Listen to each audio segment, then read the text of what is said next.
All right, I have 7 o'clock and I've started recording. I want us to look just briefly at the agenda for tonight's class. We're having this session tonight instead of the second Tuesday in December, so that hopefully when we get everything finished, you will be totally finished. Now, I want to make sure that if you have any questions that you ask them now. So does anyone have a question that you need to ask me? Anybody with a question?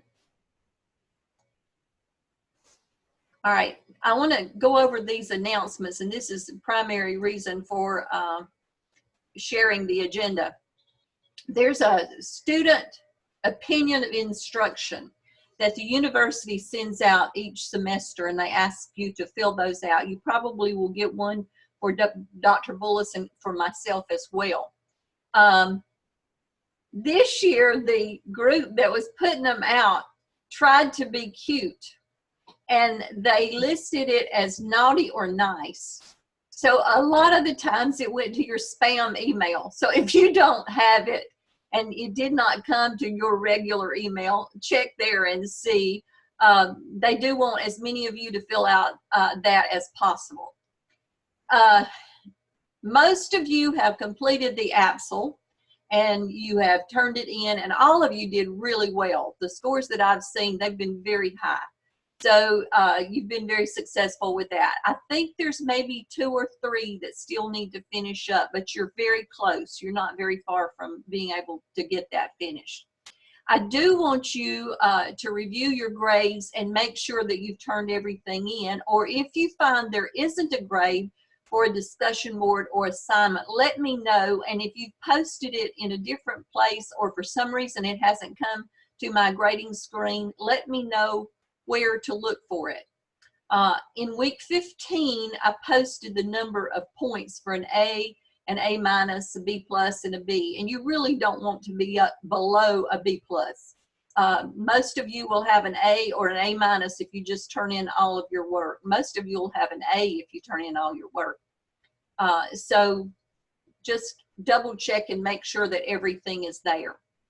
Now the next piece is really a concern for Dr. Bullis, and he's been copying me to a lot of your all's emails that he's sending you to remind you of what still needs to be done. And one thing I did not put on this announcement is, and I'll get to that in a minute, but make sure your competency folio is set up and your evidences are posted in your competency folio. This is where your evidences go. And it is under task stream, but you do not submit it for evaluation. You submit for comments. You will not actually submit the competency folio for evaluation until your 5th semester. Now, there is a difference we're aware of between what the competency folio calls for and what task 5 in the APSL call for. So, the competency folio, I think, is asking you for 9 that's related to the APSL competencies, evidences that go with the competencies. Then you have some open-ended that you can put in there. The task 5 listed 8, and then you had 4 of your choice. So that's a discrepancy. It's a little bit different. It can be confusing if you think that everything you're doing for task 5 can fit into the competency folio. Remember, task 5 is just your reflection. The competency folio is where your evidences go. So make sure you follow the directions as given by Dr. Bullis for the competency folio. And until they get the 2 to match, we have to follow the one for the task and the other for the competency folio. And that's out of Dr. Bullis's and my hands, because we're not the ones that revise the syllabus and the handbook and the competency folio. We're just trying to do what they tell us to do. The part that I failed to mention there is you in task stream, there are 2 things that you are supposed to actually fill out. And one is the School of Ed dispositions, and the other is the competency analysis. So make sure you go in and do those, because all of those have to be done, and have to be approved by Dr. Bullis. Dr. Bullis takes care of anything to do with the competency folio, the competency analysis, the School of Ed dispositions, and I take care of the things that deal with task stream as far as the APSL and the classwork and all of that. So do you have any questions about any of that? Just make sure that you double check and see that everything that's supposed to be done is finished. Anybody have any questions or comments? Okay. The group presentations hopefully they'll take about 15 to 20 minutes. If you need more time, feel free to do that because we're moving along very fast and you're going to have plenty of time. We're going to just start with group 1, and then that group will be followed by group 2 and group 3. Depending on time, we may get started into the second round. So I'm going to stop sharing this one, and I'm going to let group 1 take over. And I do have the information that group 1 sent to me, and I have that if they are not able to pull it up. So group 1, if you will take over, you are dealing with talent multipliers and diminishers. So who is in that group? Yep. Dr. Todd, I'm not sure how to share a screen on this. So okay, all right. Can we do that if we're not the host? Yeah, I can. I'll do it. I've got it here. I went ahead and pulled it up because you sent it to me. So yes, all right. So who wants to go ahead and start? I am starting up. Okay, Jonathan? Yep. So talent and multipliers and diminishers. We have a case study where we have 2 talented newly appointed principals at 2 different schools, and these 2 individuals, Loretta and Karen, are both have demonstrated success in educational careers. And so the superintendent has hired them at these prospective schools, and the schools sort of mirror each other. They both have high achievement on standardized tests. The faculty morale is high. Parent engagement is also high. And the school activities are similar, and they sort of exist among schools. So Loretta and Karen's, after their first year of acting principals, the superintendent evaluated their performances and noticed a huge difference between the 2. One of the difference with starting out with Loretta is she's at Springfield schools, and her experience there, she saw an increase in enrollment. Teacher performances were at all-time high. The workplace morale was great. And they also saw a climb in their graduation rate. Now, on the other hand, Karen at Bell Avenue School, they sort of took they went in the opposite direction. They suffered higher turnover rates as far as teachers, an increase in grievance against the new administration team. In other words, you had a lot of complaints from maybe staff and also staff there, a decline in graduation rates, and very minimal parent involvement. So the 2 schools sort of mirrored each other at the beginning, and then they sort of just completely opposite after the first year. So the superintendent concluded, after doing further research and digging in a little bit, he concluded that Karen, they both had 2 different leadership styles. Karen was one to Loretta was one to support her teachers and allowed them to take risks and be creative, while Karen controlled their teachers and controlled them in their efforts to grow professionally.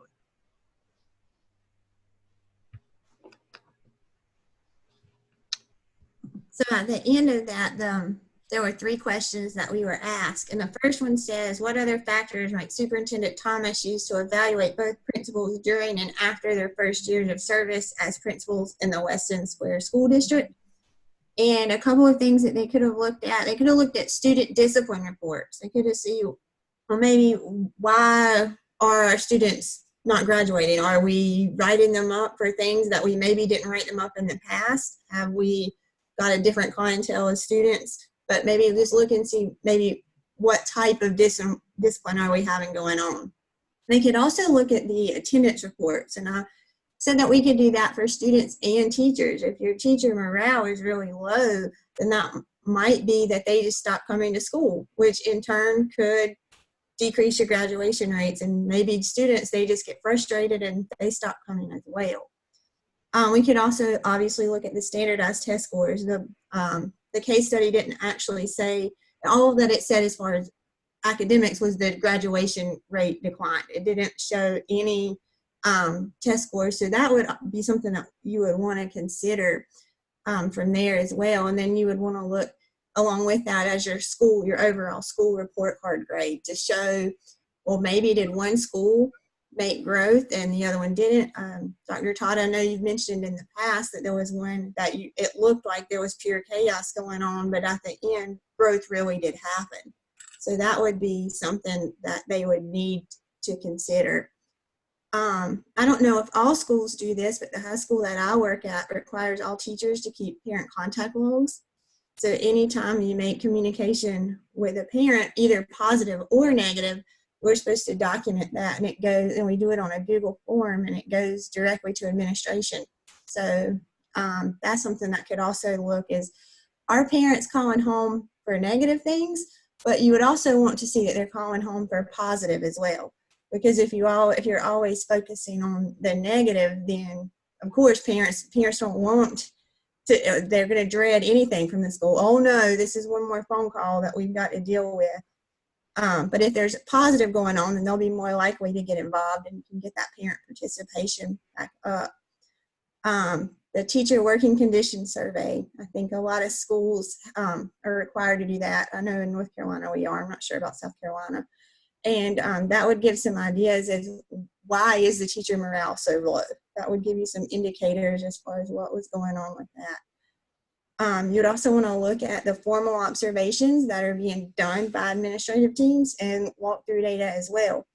We would want to see what's actually happening in our classrooms, and the best snapshot of that is through the observation data. Academic growth reports to see, are students that are projected to make growth, maybe through EVOS, is that actually happening, or are they declining? And then look at the professional development plans that teachers create at the beginning of each school year. Are your teachers meeting the goals they set forth? And if they're not, what's being done to help them meet their goals? Or you kind of just throw them out there and say, either you meet it, or you don't. And I'm sure there are other things, but as an initial thought, that was kind of what I could wrap my head around. Our second question was, how would you assess the leadership styles of Loretta and Karen? So for Loretta, she was the transformational leader that we've studied about. She supported her staff. She trusted that they would do a good job. She had faith in them. She wasn't ever concerned about their performance, and they knew that, so they were willing to take some risks. So she allowed them to take that risk, and she embraced their creativity inside and outside the classroom. The case study mentioned that her teachers were writing for professional journals and applying for grants, and that they were doing that on their own. So she's got them in a position where they feel like that's something they can do, and they know that they're going to have the support. Loretta also had the support of the community. She was involved in that, and because of this, she was able to see positive change in her school. The case study also mentioned a couple times that she would start the day with, how can I make your day easier? What can I do for you? So her staff and her students saw her and knew that she was on their side. Karen, on the other hand, was a little bit more authoritative. She kind of stifled the growth of her faculty because she felt the need to always be in charge. The case study mentioned that before they could submit any proposals, but they had to get them approved by her first. So if they wanted to write an article, she had to approve it and proofread it and all that. Or if they wanted to write a grant, she had to say yes or no that she agreed with it. So she had to be the sole person that was in charge, and she didn't really let anybody else help her with that. She was the one that wanted to be in charge of everything. And because of this, her school didn't grow, and they saw some negative effects from that. Then number 3 was, what specific advice would you offer Loretta and Karen to enhance their management capabilities? So for Loretta, it's kind of keep on doing what you're doing. You're seeing with the way that you're managing, you're seeing the positives. So you want to continue to trust your staff, continue to allow them to act on their creativity and support them and encourage them and let them know that you are there for them no matter what. She also needs to stay involved in her community. So whether that's either getting the churches involved with help and support, maybe from a financial standpoint, or having them come out to athletic events or anything like that. And because that's just going to continue with positive relationships, which is going to affect parents' outlook of school, and communities going to be more likely to show up and help when you need help. And for Karen, she should allow teachers to take on more leadership roles, both inside and outside the classroom. She needs to trust that her teachers will make professional decisions. Like, she hired them they were hired for a reason. You have to trust that they are there and they are going to make sound decisions, which is going to lead to her not having to micromanage everything. She has to give up some of that responsibility. And then she needs to make herself known and be seen, so that people know who she is and know that she is there to support them no matter what.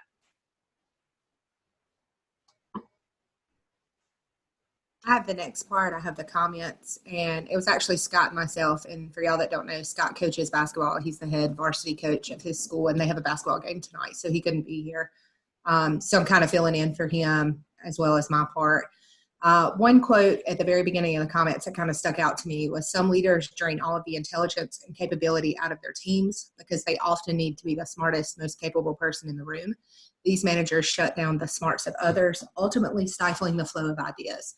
I know that I've had a principal like that where it's kind of their way or no way, and you just kind of get annoyed and bored with it, and you just, whatever goes, goes. And you don't want to be like that as a professional, but at the same time, if your principal is not there for you, then it's really hard to try to be there for your school when you can't be creative and you can't work like you want to work. So there are typically 2 different types of managers: diminishers and multipliers. 5 types of manager diminishers are empire builders, tyrants, know-it-alls, autocratic decision makers, and micromanagers. And these people tend to just be more of a dictatorship than a democracy. They make sure that they run the place and it's how they want it, and if it's their way or no way. 5 types of manager multipliers: talent magnets, liberators, challengers, debate makers, and give ownerships of results and invest in success. So basically, manager multipliers, they work, or they let the teachers work for themselves, and they take those ideas and they run with them, and they don't stunt their growth at any point.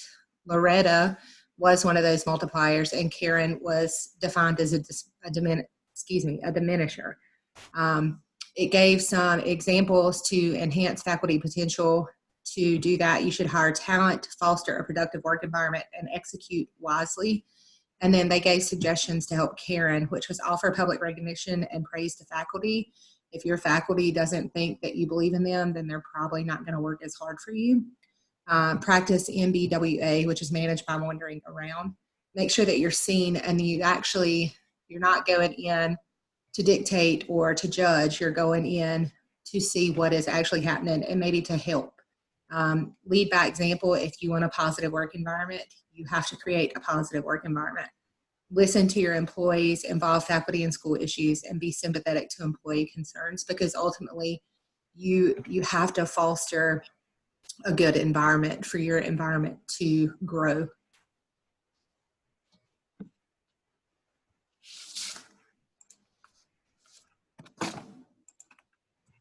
Now this is your next portion, right? Okay, let's go back to I want to make a few comments on some of the things that you had, because you nailed it. I mean, what you said is exactly right.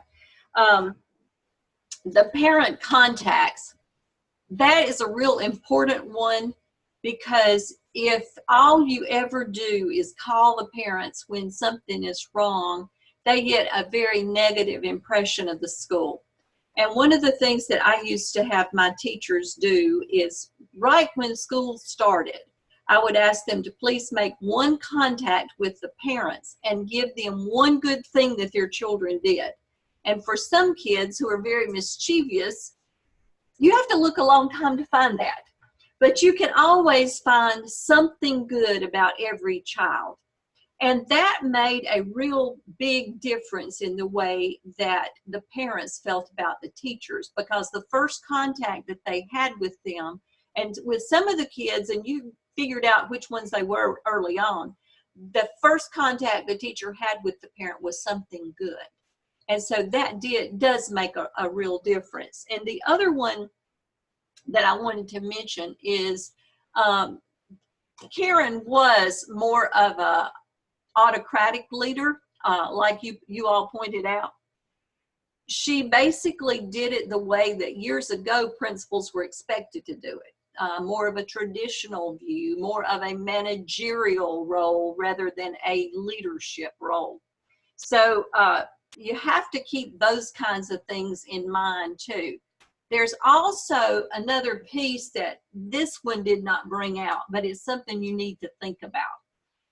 Sometimes the faculty you work with will not respond as well to being a part of the leadership team because of what's happened to them before.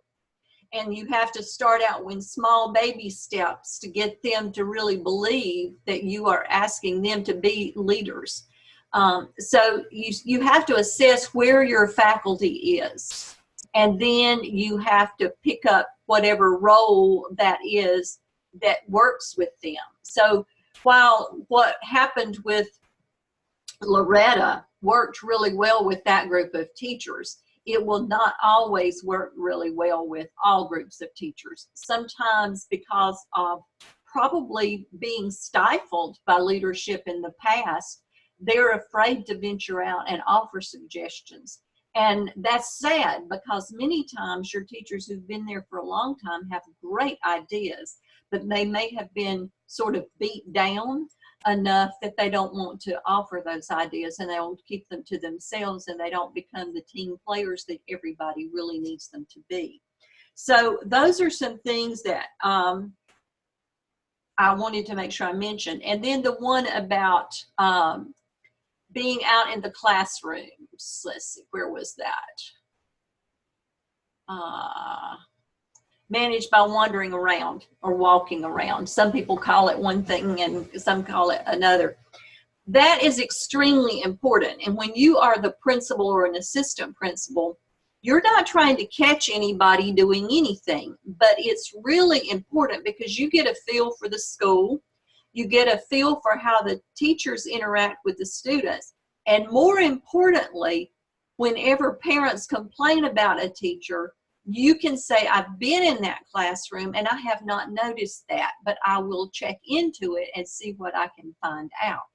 You have a real feel for whether or not what's being complained about actually could have happened. And sometimes the parent complaints don't make a lot of sense because, you know, they're going on what their child says. Sometimes the child says that the teacher did something just so that the parent doesn't fuss at them about a bad grade. And so you have to be able to listen, but you also have to be able to defend. And so when you're out and in the classrooms, in and out, you don't even have to stay in the classrooms very long. You get a feel for how those dynamics are, you know, whether or not what the parent is saying could be true or not. You can always be surprised, but you still get a really good feel about it. And then you can defend your teachers and at least buy enough time to say, you know, I haven't noticed that. I will check into it and I will get back to you. So You want to, as much as you possibly can, unless it is totally illegal, you want to defend those teachers so that they will know that you're all on the same team. All right, does anyone else have a comment or anything to make about that particular case study? Y'all did a good job in bringing out all the information. All right, let's go to group 2. Good communication is essential. So who's going to take that one? I am. Okay, Can you hear me? I certainly can, Amy. Awesome. Well, we have a Karen and a Loretta on our case study as well. So it's interesting to see how these are all matching up. I'm going to do a summary of good communication is essential. Okay. Programs change at the last possible minute, and that could always be concerns with communication and your staff. Many times teachers are overwhelmed with emails, memos, notices from your principal or the central office, and this can affect the morale at a school. So in our situation, Principal Joe Wilson has been at Madison School for 5 years. At a faculty meeting, he decides to put on the agenda any faculty concerns. And after a little bit of time, a 4th grade teacher speaks up and says, with all due respect, I have to say that I'm fed up with all the notices giving us more and more responsibilities and especially paperwork to do.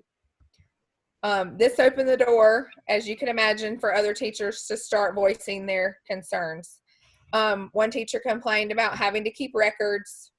Another one called out about last-minute notices of program changes. Others mentioned the paperwork from the county office that was needed. A big one that they really had trouble with was intercom interruptions while they were trying to teach.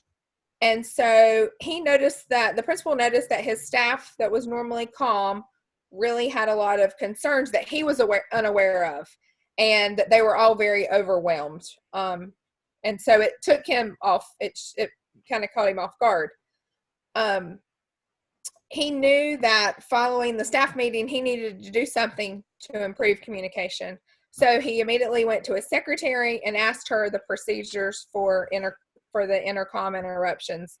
And she said parents come in impatiently, which we all know that they can be, and that she tries to call the classroom and get them out, as promptly as she can. So he decided to call a meeting of these folks that had spoken up, and he wanted to take action quickly. He wanted to address these situations to make his school a better place. So at the meeting, he, wanted them to kind of express further their concerns. And the first teacher that spoke up said, we know that you want to make this a better place, but we've got to figure out communication. And so when he kind of saw them throw this lifeline, that they were willing to work with him and they knew his intentions, it kind of gave him the feeling that he knew they could work together and solve the problem. So our questions that we had, there were only 3, but considering the outburst, was it wise for the principal to include faculty concerns in the agenda? And I think Megan's going to address some of these, and then I'll go, or she's going to address this question, and then I'll go on to the next one. So we all collectively decided in group 2 that positive news is probably the direction to go, because negativity is quite infectious. We were really shocked, though, because the comments in the book, they really praise him for his adding this faculty concerns to the agenda.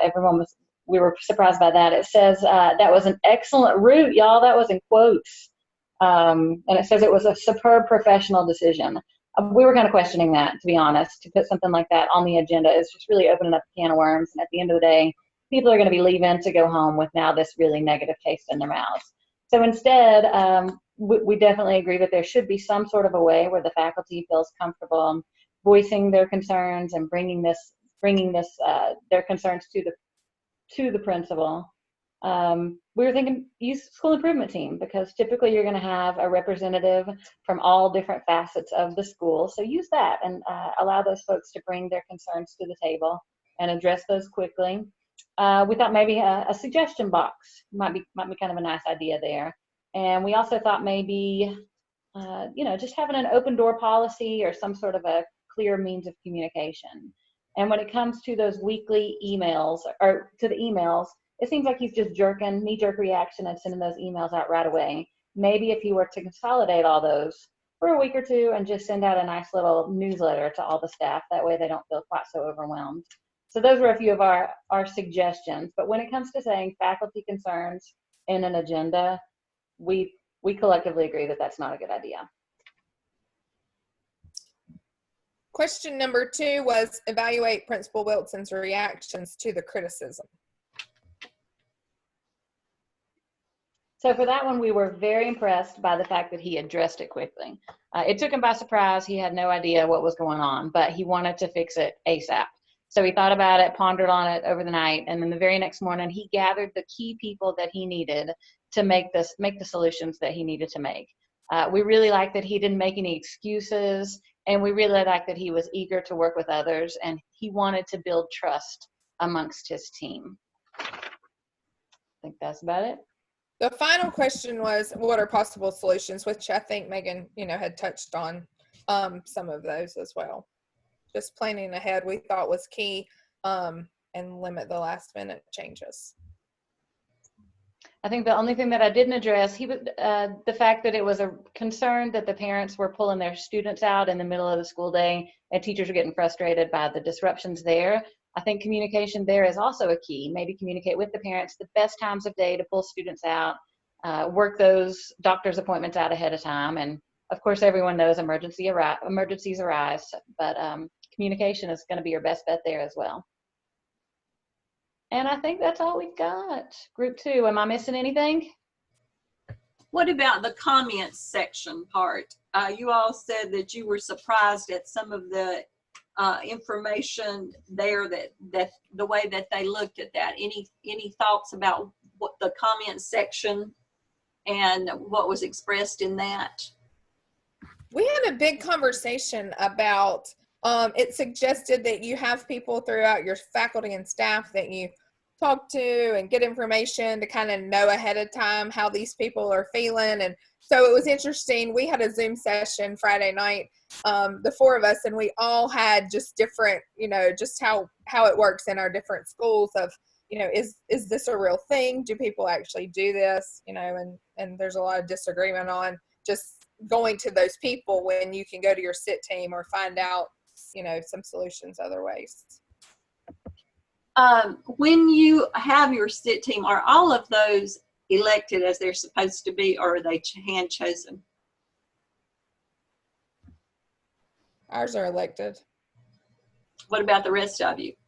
Ours are elected as well.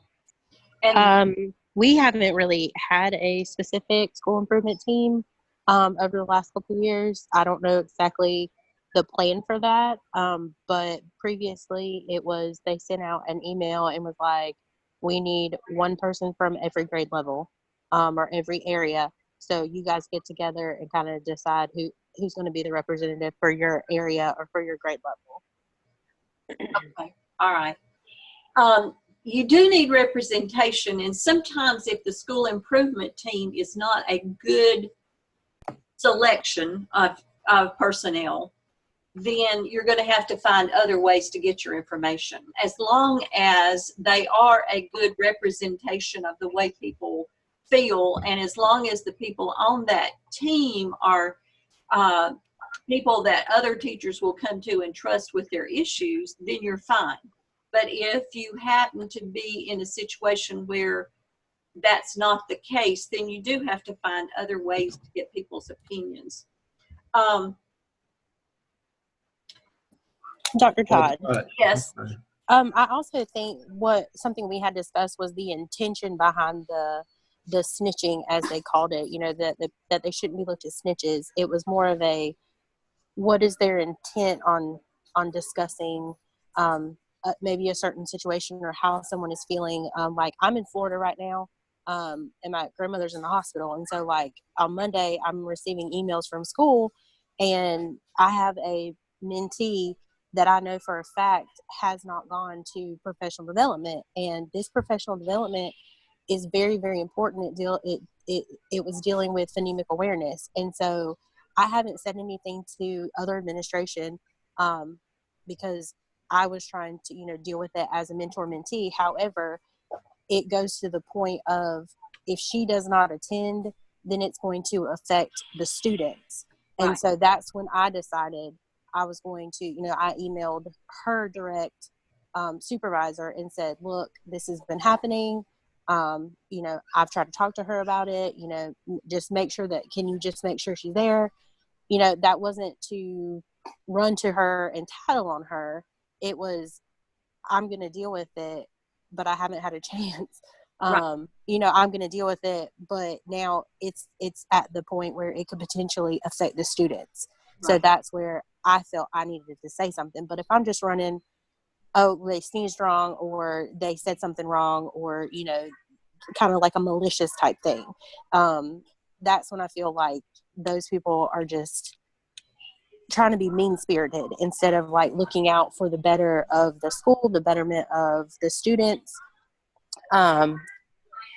versus, someone going to administration and saying like, this is how people are feeling, this is what's being said, I just kind of want to let you know, that kind of thing, if that makes sense. It does. And that's going to them and saying, this is what I'm hearing, that's fine. And that's a good way of doing it. But when it is mean-spirited, that usually doesn't help anybody, because they're usually the ones are usually so angry that they're not going to necessarily come around, and it usually just makes a bad situation for everyone. Now, I will tell you that after your principal has been at a school long enough to where they feel comfortable, they will put faculty concerns on, and they will expect you to use it because they trust you. And they really want you to share with them. I used to put that on my agendas for my principals meetings. What are your concerns? What is it that we're not doing, and what is it we're not getting to you? And what is it that you need from us? Now, can we make all the changes they want? No, but you can prioritize and you can get an idea of what the biggest concern is. That's one of the reasons that you leave it or even put it on there. But there has to be some trust between the administration and the faculty.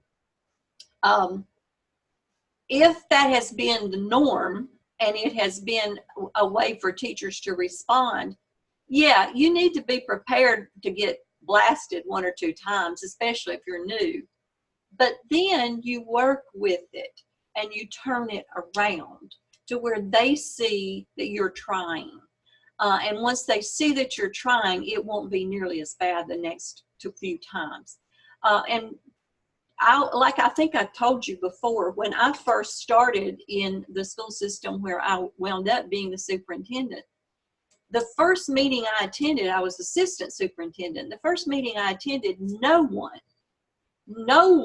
spoke up on anything that was being brought forth at all. Well, I had just come from a school system where if the superintendent asked us, okay, tell me what you want, what you think about this, everybody would speak up. So he knew exactly how we felt when he walked out of that room. If he said, oh, I disagree with that, we were fine with that too, because we knew he had good reasons. Each job level has a different way of looking at things. And the farther away you get from the classroom, the more you have to look at the overall picture and not just the focus of the students and the teacher. You have to look at the whole thing. So when I came there and I saw no one speaking up, and these were all professional people. They were principals. They were central office personnel in charge of programs in the school system. They weren't speaking up. And I thought, okay, I have just left one system that is only 40 minutes away from here. What is going on here? Well, they had been so used to working in an autocratic situation that they did not feel comfortable expressing their opinion. So what happens when that occurs?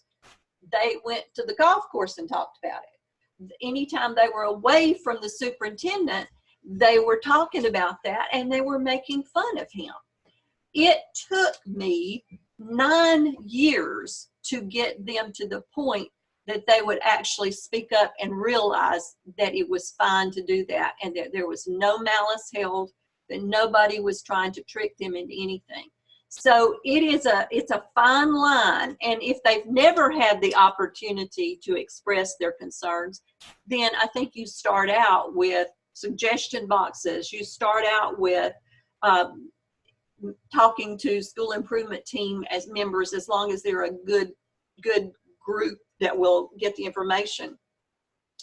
But you have to really know your staff. Go ahead, Jonathan. Was it Jonathan? Yes, it was. I sort of, well, I have ran into this experience before. I think Kayla can attest to this a little bit as well. I'm the dean of students for our 6th through 9th grade here, and I'm going to play a little bit of devil's advocate here. I really like that question.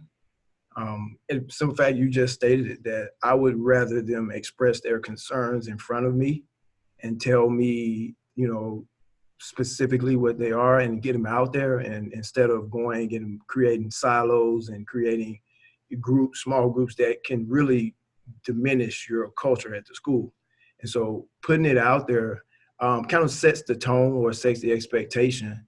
But you also have to know you have to know your staff. You have to know, and you also have to not necessarily, like you just mentioned it, just be really patient.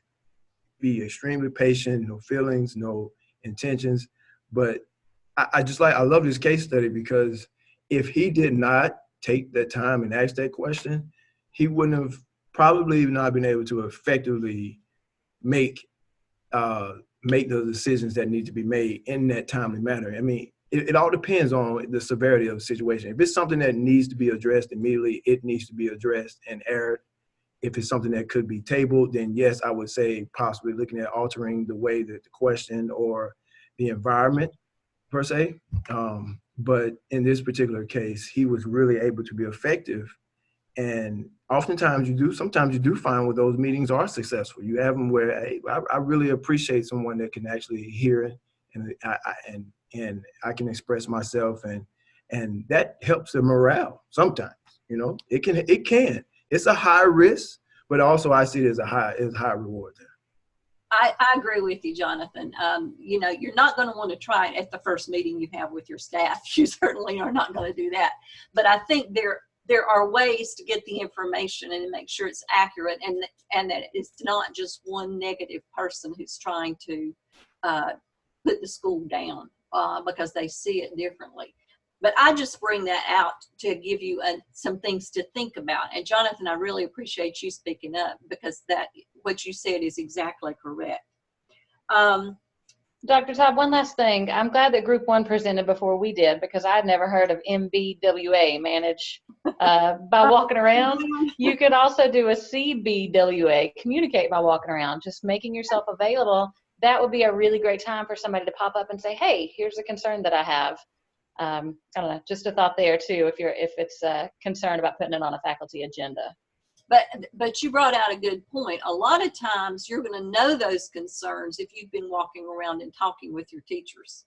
And you don't want to disrupt their teaching, and you don't have to, but they can give you a note that says, I want to talk to you later today. And you can say, I'll be in my office from certain time. Come on over whenever you want to. So there's ways to do that, but a lot of times you will know the concerns before it's ever brought to you. Occasionally you'll be blindsided, but a lot of time if you've been out and about in the school and moving from place to place, you will know it. And that's a good point, Megan. I'm looking back to see my notes to see if there's any, the newsletter. That is a wonderful thing to do. And when I first started as an assistant principal, my principal did that. She did a weekly newsletter, and she put the upcoming events, and she put birthdays and special events, anything that was going to change the class schedule, and she would give that out on Monday. Well, I followed with that. So I did that every week when I was a principal. That was in my my teachers and the whole staff's boxes, so that they knew Now you would just email it and send it to them. But back then we made the copies. And that's always a good thing to do, because you can give them, this is the information that you need for this week. This is going on. This is going to disrupt the class schedule. You know, there's just a lot of information that you can put out there. You can also celebrate the good times. We're going to have a faculty meeting, but we're going to celebrate birthdays, you know, that kind of thing. So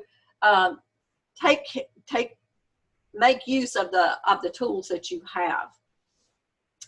Now, as far as the parents pulling the students out of class, that has been a lifelong battle as long as I know, because and you can put it in a handbook that you send out at the first of the year. Please try to schedule appointments after school or on work days.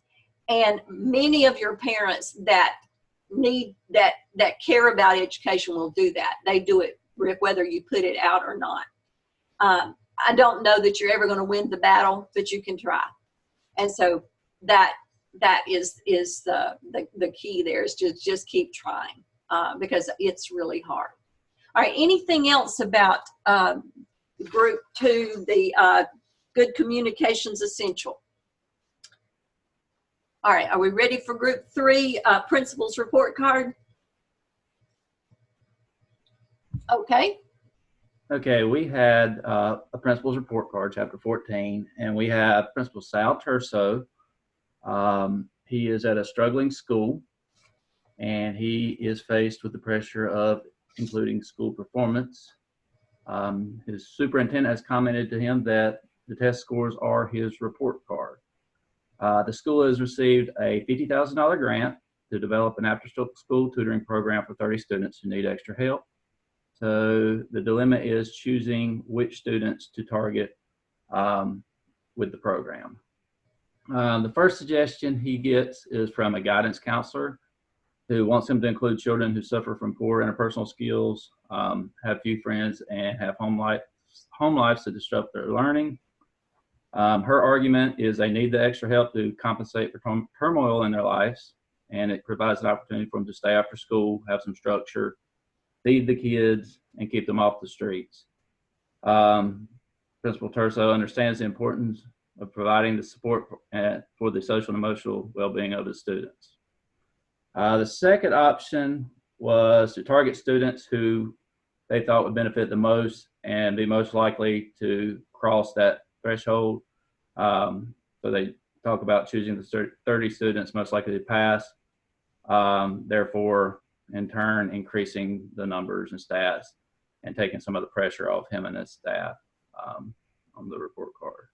Then the third scenario comes from an EC teacher who argued for equity. She wanted to select students with learning and behavioral disabilities because she was concerned about these students. His concern was that these students were already so far behind that the tutoring program may not help them, in turn reflecting his ability as a principal to increase the pupil achievement. So basically, the dilemma here is choosing where to allocate the money and knowing that student success or failure would determine his report card or his success or failure as principal.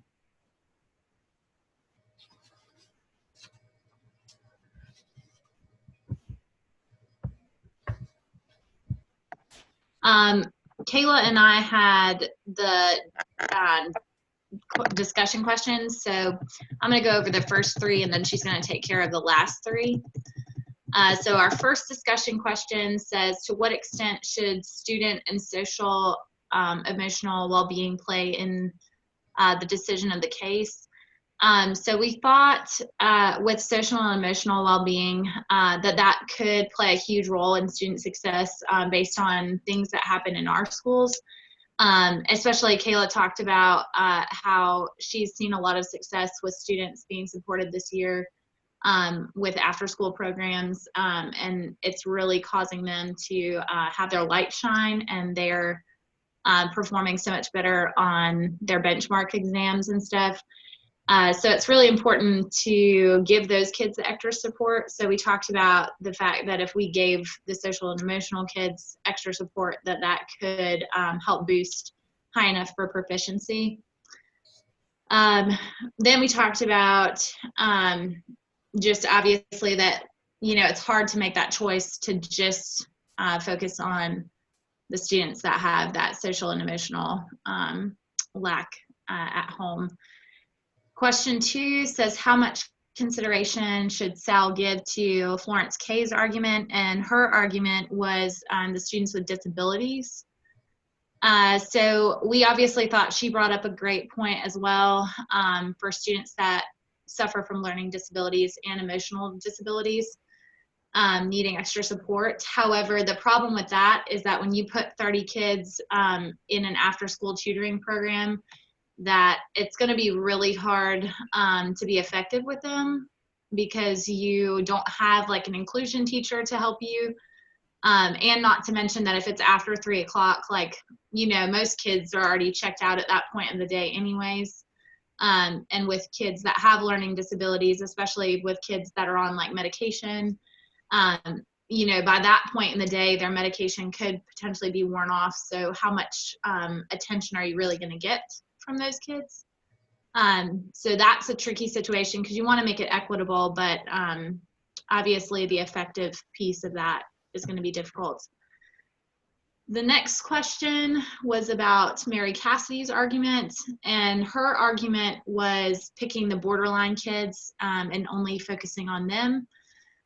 So we talked about how obviously, like, numbers wise, like, that's the most realistic approach. If you're really concerned about moving your school's proficiency from 20% to 60%, that's like a sure guarantee if you choose 30 kids that are borderline.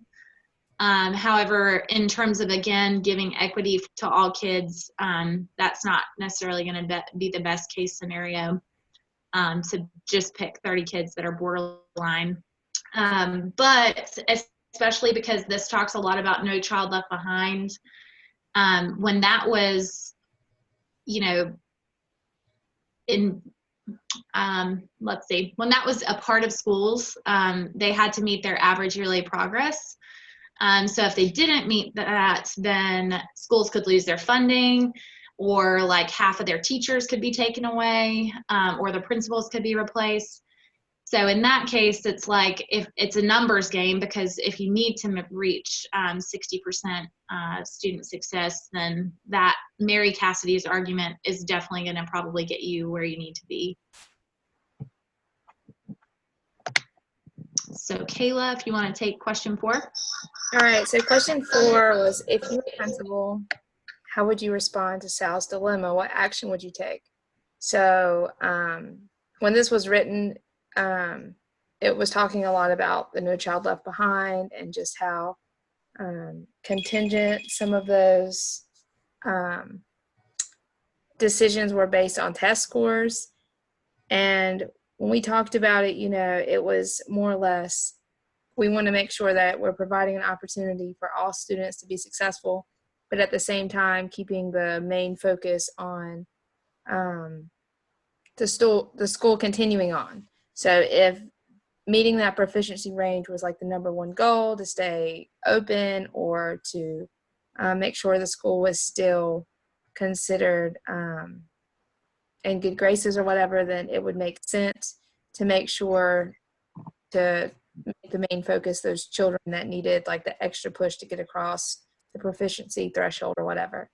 But at the same time, we talked about what are the opportunities to kind of bring a mix of those children in. And we kind of discussed what would that look like after school, to have, a small group, like maybe 10, 10, and 10 out of each of those categories. And what would that look like together, and trying to kind of cohesively meet the needs of everyone, which kind of led into our next question, which was, how practical is ethics as a general principle of decision making?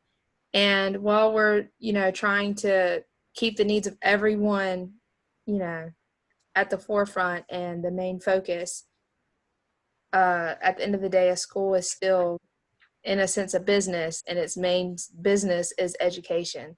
So as many of those children as we can get to be on grade level and scoring proficiency probably would be the main focus of a principal. If there was time and funds to allocate to meet other needs, you know, home life needs or other places in students' lives that may be lacking, trying to find additional ways to meet those needs, but making sure that as principal, keeping the school open and the school report card still kind of the main focus, that subgroup of children that could be proficient with a little extra push, actually, you know, going that route, which is more or less what the comments at the end of the chapter suggested.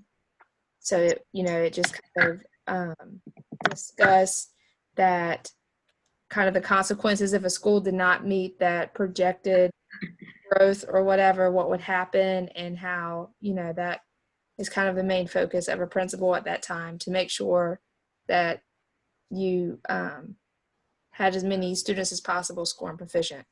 Our last question was what alternatives might be available in Sal's struggle to resolve this dilemma. One of the things we talked about was maybe instead of having those subgroups of 3 at one time at the end of the day and 30 children with very diverse needs, maybe doing some kind of rotating schedule where maybe every 2 days you met with that different subgroup, or possibly maybe using some of those funds to hire someone else to come in, or technology that you could kind of rotate the children through to provide additional opportunity for them to stay engaged while you work with this other group. And we also talked about $50,000 is kind of a lot of money, but at the same time, there's a lot of grants and other opportunities that as a principal, you could reach out and get additional funds.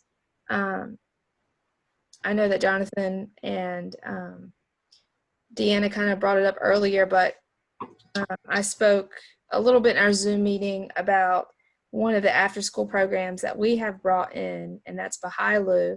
And their main focus is kind of those kids that don't have the social emotional things, and just seeing the advantages of children come out of their shells, and now children that would never speak out loud, even if called on, are, just whatever. It's really changed my perspective a lot. So it was kind of difficult to go straight for we could get them over the line of being proficient, when I've seen so much growth and just engagement in the classroom when those social emotional needs are met and the child feels like they are contributing and a part of that like school classroom family.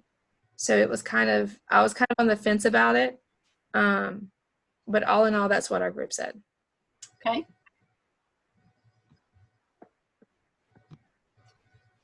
Is anybody going to talk about the comment section, or did you already cover that? Well, I can talk about it a little bit. We covered it quite a bit, but mostly in the comments, it focused on No Child Left Behind, and like how in situations where, if a school starts performing poorly, that's really hard for that school to dig up out of that hole that they've created for themselves.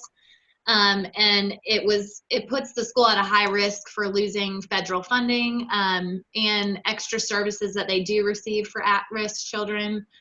And then not to mention the fact that, obviously you could lose like half of your staff because they do a major overhaul, or the principal could be removed. So just really being careful about, ensuring that you can have the greatest amount of student success possible at your school, while still trying to be ethical and giving everybody equal opportunity. Okay, very good. I want to make just a couple of comments. Whenever you are given situations like this, and you will be, especially if you are in a high needs school, you're going to have to decide how you can show growth and how you can get them to the next bump. And you talk about all of the groups, but a lot of times, depending on the money, $50,000 is a good amount of money. And I liked the suggestion where you would hire several tutors that could work with more people and spread them out. That is a real good suggestion, as well as at different times of the day, letting them go work with them. But a lot of times you will focus on the borderline students, because usually the borderline students, some of them are EC, some of them have the social emotional issues, and some of them are just plain slow learners. With slow learners, all of you know there is very little help for them. And so that may be a place where you can actually give them more help. If they don't meet the criteria that the federal government comes up with for EC children, or then they just fall through the cracks. And that's been one of the things I think that No Child Left Behind was aimed at, is trying to make sure that all children learned and grew. So that's an important thing to look at. And you look at where you can get the most bang for the buck. It is a business. School is a business. You were exactly right when you mentioned that. So you brought out some really good points, but when you are in that role, you do need to take the suggestions of your various people, but then you and a group, usually you'd want your testing coordinator in there, your assistant principal if you had one, your curriculum coach if you had one, maybe somebody from the central office, and you decide which grouping, and it might be some from all three groups, or when you looked at them, you might see an overlap that those on the borderline actually fit in the other two categories as well. So you just take as much of the information as you have and you use it to make the best decisions that you can for how you're going to target your money to help your students, because the end game and the ultimate goal is that they will improve. All right, do you have any other comments or questions for tonight? All right, next week we will pick up with group 1, 2, and 3 and do those other 3 case studies. I will do a very quick review of what the APTEL is for tasks 1 and 2. I think Dr. Lamb may be going to have a town hall where he'll probably go over the whole thing. I think his is scheduled maybe for Monday. You probably have gotten an email. If not, you'll be getting one. And it may be the next Monday, but I was thinking it was this coming Monday. At any rate, I will just take the first 2, so that if you want to get started, but if you want to take a break and do nothing over the next few weeks, I understand that. But I did want to share at least a little bit, but we will finish this up. I hope all of you have a wonderful, wonderful Thanksgiving. Enjoy the time with your family. Have a good time. Don't spend too much time shopping. That can be stressful. So anything else for tonight? All right, good night, and I look forward to seeing you next Tuesday.